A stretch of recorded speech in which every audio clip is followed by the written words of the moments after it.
একটা প্রবাদ আছে, রেগে গেলেন তো হেরেই গেলেন। আমি শ্রদ্ধা রেখেই বলতে চাই, মাননীয় সংসদ সদস্য বয়সে আমার বড়, তিনি মুক্তিযুদ্ধে তার অবদান সবকিছুই বলেছেন, কিন্তু নিজের অবদান বলতে গিয়ে আরেকজনের অবদানের উপরে হাতুড়ি পেটানোর অধিকার কাউকে দেওয়া হয়। তিনি পার্সোনালি আমাকে হার্ট করেছেন। তিনি বলেছেন যে আমি বলে থাকি আমি শহীদ মুক্তিযোদ্ধা পরিবারের সদস্য, তাহলে ইনি এটাকে চ্যালেঞ্জ করছেন। 2 নম্বর, উনি বলেছেন কোনো মুক্তিযোদ্ধা কিংবা শহীদ মুক্তিযোদ্ধা পরিবারের কেউ জামাত ইসলামী করতে পারে না। তাহলে উনাকে জিজ্ঞেস করে করা লাগবে? এটি আমার নাগরিক অধিকার। আমি কোন দল করব, কোন আদর্শ আমি অনুসরণ করব, এর উপর হস্তক্ষেপ করার ন্যূনতম কোনো অধিকার রাষ্ট্র কিংবা সংবিধান কাউকে দেয়নি।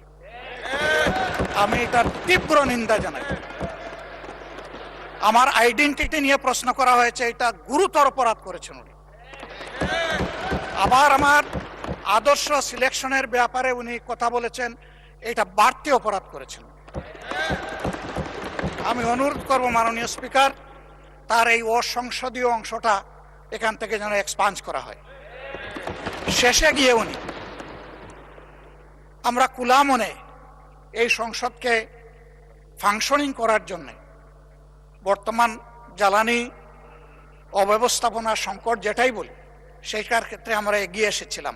খোলা মনে কথা বলেছি, নোটিশ নিয়ে আলোচনা হয়েছে এবং পরের দিন এসে মাননীয় প্রধানমন্ত্রী একটা প্রস্তাব দিয়েছেন, আমরা সাথে সাথে এটা গ্রহণ করেছি। তিনি এইটাকে শেষ পর্যন্ত কনক্লুশন টানলেন কি দিয়ে? হ্যাঁ, যার মগজ যেরকম তার কনক্লুশন হবে সেটা।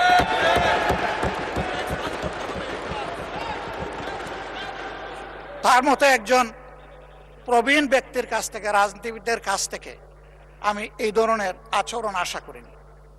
আমরা এখানে প্রথম দিনই বলেছি ভালো কিছু শিখতে এসেছি। কাউকে হিট করা, গালি দেওয়া, এর মাধ্যমে বড় কিছু অর্জন করা যাবে না। কিছু গোলাবাজি হতে পারে বড় জোর, কিন্তু তার চাইতে বেশি কিছু হবে না। আর সাধারণত যুক্তি যখন ফুরিয়ে যায়, মাথা তখন গরম হয়ে যায়।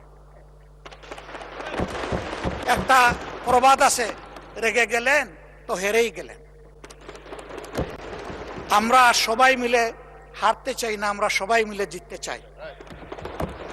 এই জন্য সবাই যেন মাথাটা একটু ঠান্ডা রেখে যুক্তির সাথে সত্য নির্ভর কথাগুলা বলি, তাতে অবশ্যই দেশবাসী উজ্জীবিত হবে, এই সংসদের প্রতি মানুষের আস্থা তৈরি হবে এবং দেশটাকে নিয়ে সবাই মিলে আমরা সামনে এগিয়ে যেতে পারবো।